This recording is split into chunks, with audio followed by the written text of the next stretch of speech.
Alexander Grischuk and Fabiano Caruana made a draw. Well, it seemed that you got a very nice position, Alexander, but again, very little time on the clock. So how was it going for you?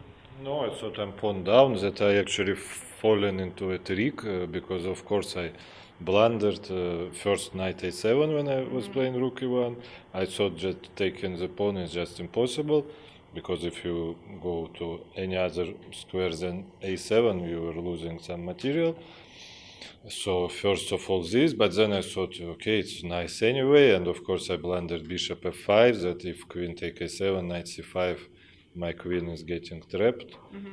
And then I hoped that there is a draw after queen a7, knight c5, take e8, take e8, queen c7, knight take b3, rook a3, but there is some fantastic move after rook c8, queen take d6, queen e2, and I cannot take on b3 because queen d1 check, and black wants to take on b2 and on b1, and so okay, I just thought I will play pawn down. No, but I thought yes, some of course I have compensation, but to think that I had a nice position, no, I mean, I don't know, maybe it's nice, but no, but also of course when you play like half of the game against, I mean, clearly against computer, you know, against preparation, of course, it's hard to have too big ambitions, yeah, I mean, so, and then, okay, I thought I completely defended, and then I blundered c5, so it was blunder number 3, and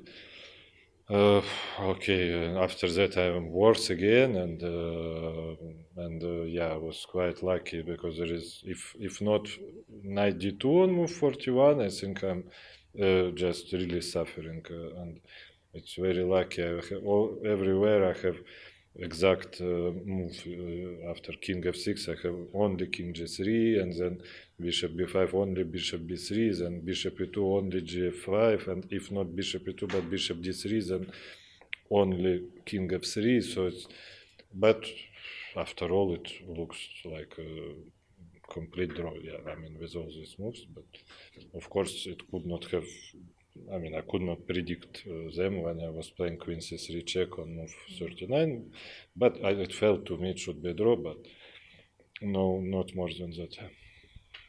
Fabiano, how did you estimate it from your side? So you came well prepared, but was it enough compensation for pawn?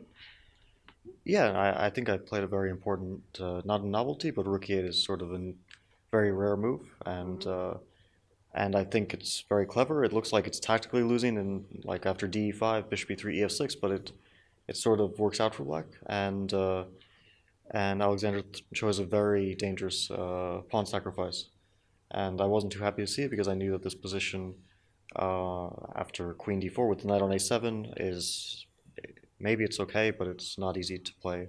But of course, it's easier when you have some prior knowledge about the position, and I had also a big time advantage. So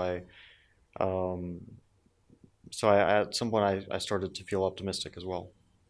When I found this c5 trick, I was very happy. I thought that the position turned from slightly worse for me to, or unclear to safe and better. And in the endgame, I was very optimistic, but I overlooked knight d2, and after that, I couldn't find anything. It seemed just by one tempo that white is holding. Maybe there were some better tries than what I did, but I didn't quite see it, and I really spent a lot of time after knight d2 trying to find some subtle way to prove something, but there was, as far as I could tell, nothing there. Well, Alexander, you said that you were lucky, that every move was countered by your only move. So, a question to both of you: what do you consider luck in chess? Luck is such things, you know, that cannot be, you know, be calculated, you know, in advance, but then all of them work in your favor. It's one of the, how to say, cases of luck. Luck is, let's say, there is some position, both you and your opponent think it's much better for you, and then after some fourth line, which both of you think give you a big advantage, there is suddenly some tactical trick for your opponent, and you are now much worse, so this is bad luck, yeah? I mean, and also, I mean, if you, let's say, ask many top players, they will always say, yeah, it looks so nice for you. And then, boom, there is this tactics, and suddenly the tables are turned. Yeah, this is bad luck. And of course, also some luck and bad luck in the openings.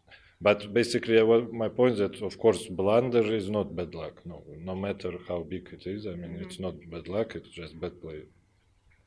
And what can you say, Fabiano, on luck in chess? Well, I think sometimes you have these moments when you miss something and it helps you. You make a blunder or you miss some detail and it actually helps you because sometimes you can see too much, and sometimes it helps to blunder because it turns out that what you missed, even if you missed some important detail, it wasn't actually bad for your position. And there's a lot of cases of that, and you feel lucky, but I think it happens to everyone pretty much. That sometimes you miss something and it ends up not hurting you, in fact helping you because you went for a good line for a bad reason, for example. Well, now that Jan Nepomniachtchi is leading now by, well, some margin, and you both are on 50%, do you think that you need to change something in your tournament strategy, maybe play more risky openings or something in attempts to get more points? Well, I don't know which is a more risky opening than this this Bishop C5 Spanish that I've been playing. So if that's my problem, then I'm kind of screwed. Yeah, it's not a great situation, but it's still pretty much an entire tournament to go. I mean, we have 8 rounds. That normally is like a full tournament, but 1.5 points is also quite a lot of ground to make up. And what about you, Alexander?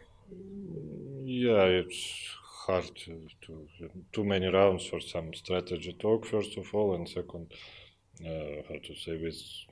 I mean, I just need to improve my play, not to change some strategy or whatever, or just to improve. And because with the way I'm playing, it would be laughable to be thinking about some top places. Thank you very much.